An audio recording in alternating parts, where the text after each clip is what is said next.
નમસ્કાર મિત્રો, સ્વાગત છે તમારું અમારી YouTube ચેનલમાં। તો મિત્રો, આજના વિડીયોમાં ખેડૂતો માટે એવી અગત્યની યોજના વિશે વાત કરીશું। ખેડૂતોએ દવા છાંટવાના પંપની ખરીદી કરવી હોય તો ₹4,500 ની મર્યાદામાં સહાય આપવામાં આવે છે। યોજના વિશે આપણે તમામ માહિતી એક જ વિડીયોમાં મેળવી લેશું, પરંતુ તે પહેલા વિડીયો ગમે તો લાઈક અને શેર કરી દેજો। ચેનલમાં નવા હોય તો ચેનલને સબસ્ક્રાઇબ કરી દેજો। તો ચાલો મિત્રો, વિડીયોની શરૂઆત કરીએ।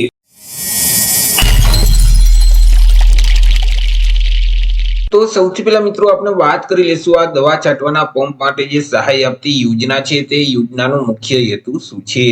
તો કે મિત્રો, ખેડૂતોના ખેતરમાં જે ઊભો પાક છે તે પાકને જીવાતોથી બચાવવા માટે ખેડૂતોએ જંતુનાશક દવાનો છંટકાવ છે તે કરવો પડતો હોય છે। જેથી કરી ખેડૂતોએ દવા છાંટવા માટે પંપની જો ખરીદી કરી હોય તો ખેતીવાડી વિભાગ દ્વારા યોજના અમલમાં મૂકવામાં આવેલી છે કે જે યોજના અંતર્ગત પંપની ખરીદી માટે સહાય આપવામાં આવે છે।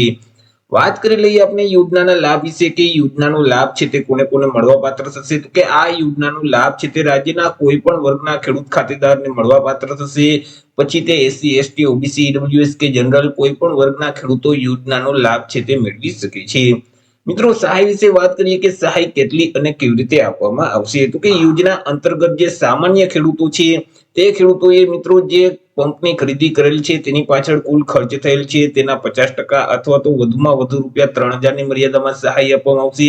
તે સિવાય એસસી અને એસટી કેટેગરી એટલે કે અનુસૂચિત જાતિ અને અનુસૂચિત જનજાતિના જે ખેડૂતો છે તે ખેડૂતોએ જે પંપની ખરીદી કરેલ છે અને તેની પાછળ જે કુલ ખર્ચ થયેલ છે તેમના 75% લેખે સહાય આપવામાં આવશે અથવા તો વધુમાં વધુ ₹4,500 ની મર્યાદામાં સહાય મળવા પાત્ર થશે। બે રકમમાંથી જે રકમ ઓછી હશે એટલી ખેડૂતોને સહાય છે તે આપવામાં આવે છે અને યોજનાનો લાભ છે તે 3 વર્ષમાં એક વખત મેળવી શકાય છે। એટલે કે ખેડૂતોએ એક વખત યોજનાનો લાભ લઈ લીધો હોય તો ફરીથી 3 વર્ષ પછી આ યોજનાનો લાભ છે તે મેળવી શકો છો। મિત્રો, અહીં ખેડૂતોએ પંપની ખરીદી ક્યાંથી કરવાની રહેશે? તો કે પ્રાઇસ ડિસ્કવરીના હેતુ માટે તૈયાર કરેલ પેનલ છે અને તેમાં જે ઉત્પાદકના અધિકૃત વિક્રેતાઓ છે તેમની પાસેથી જ ખેડૂતોએ પંપની ખરીદી કરવાની રહેશે। વાત કરી લઈએ અરજી વિશે કે યોજનાનો લાભ મેળવવા માટે અરજી કઈ જગ્યાએ કરવાની રહેશે। તો કે આ યોજનાનો લાભ મેળવવા માટે ખેડૂતોએ ઓનલાઈન અરજી ફોર્મ છે તે ભરવાનું રહેશે। અરજી ફોર્મ જે આઈ ખેડૂતનું પોર્ટલ છે એટલે કે iKhedoot.gujarat.gov.in નામની જે વેબસાઇટ છે તે વેબસાઇટ ઉપર જઈ અને ઓનલાઈન અરજી કરવાની રહેશે।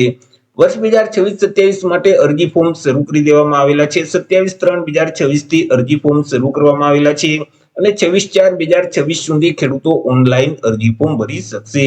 મિત્રો, જો તમે ઘર બેઠા જ ઓનલાઈન અરજી ફોર્મ ભરાવવા માંગતા હોય તો અમારા જે WhatsApp નંબર છે 6352228352 આ નંબર પર તમે WhatsApp પર મેસેજ કરશો કે દવા છાંટવાના પંપ માટે અરજી ફોર્મ ભરવું છે તો તમને નજીવી ફી સાથે ઘર બેઠા જ ઓનલાઈન અરજી કરી દેવામાં આવશે। અરજી ફોર્મ ભર્યા પછી તેની પ્રિન્ટ કાઢી ખેડૂતોએ પોતાની પાસે જ રાખવાની રહેશે। કોઈ પણ જગ્યાએ અરજી ફોર્મની કોપી છે તે જમા કરાવવાની રહેતી નથી। મિત્રો, અહીં તમે અરજી ફોર્મ ભરશો એટલે ત્યાર પછી તમારા તાલુકામાં આવેલ જે ખેતીવાડી વિભાગ છે ત્યાંના કર્મચારી તમારા ફોર્મની ચકાસણી કરશે। જો તમે યોજનાની તમામ શરતો પરિપૂર્ણ કરતા હશો તો મિત્રો તમને એક મંજૂરીનો આદેશ આપવામાં આવશે। તે મંજૂરીના આદેશ મળ્યાની તારીખ પછી તમારે મિત્રો પંપની ખરીદી કરવાની રહેશે અને જ્યારે મિત્રો તમે પંપની ખરીદી કરી લો ત્યાર પછી તમારે ઓનલાઈન iKhedootના પોર્ટલ ઉપર તમામ ડોક્યુમેન્ટ અપલોડ કરવાના રહેશે। તો મિત્રો, કયા કયા ડોક્યુમેન્ટ અપલોડ કરવાના રહેશે તેના વિશે પણ વાત કરીએ તો કે ખેડૂતો એસસી કે એસટી કેટેગરીમાં આવતા હશે તો જાતિના દાખલાની નકલની જરૂર પડશે। દિવ્યાંગ ખેડૂતો માટે દિવ્યાંગતાનું જે પ્રમાણપત્ર છે તેમની જરૂર પડશે। રેશન કાર્ડ છે, આધાર કાર્ડ છે, ગામ નમૂના નંબર 7/8 ના ઉતારાની નકલ છે, બેંક પાસબુકના પ્રથમ પાનાની નકલ અથવા તો રદ કરેલ ચેક છે।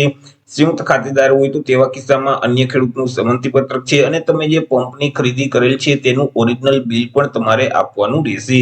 તો જ્યારે તમને ડોક્યુમેન્ટ અપલોડ કરવાનું કહેવામાં આવે તો ત્યારે તમારે iKhedootના પોર્ટલ પર આટલા ડોક્યુમેન્ટ અપલોડ કરી દેવાના રહેશે। તો એ રીતે મિત્રો, ખેતીવાડી વિભાગની ખેડૂતો માટે અગત્યની યોજના કહી શકાય। ખેડૂતોએ દવા છાંટવાના પંપની ખરીદી કરવી હોય તો ₹4,500 ની મર્યાદામાં સહાય આપવામાં આવે છે। તો આશા રાખું છું વિડીયો પસંદ પડ્યો હશે। વિડીયો પસંદ પડ્યો તો લાઈક અને શેર કરી દેજો। ચેનલમાં નવા હોય તો ચેનલને સબસ્ક્રાઇબ કરી દેજો। મળીશું એક નવા ટોપિક સાથે એક નવા વિડીયોમાં। ત્યાં સુધી જય હિન્દ, વંદે માતરમ।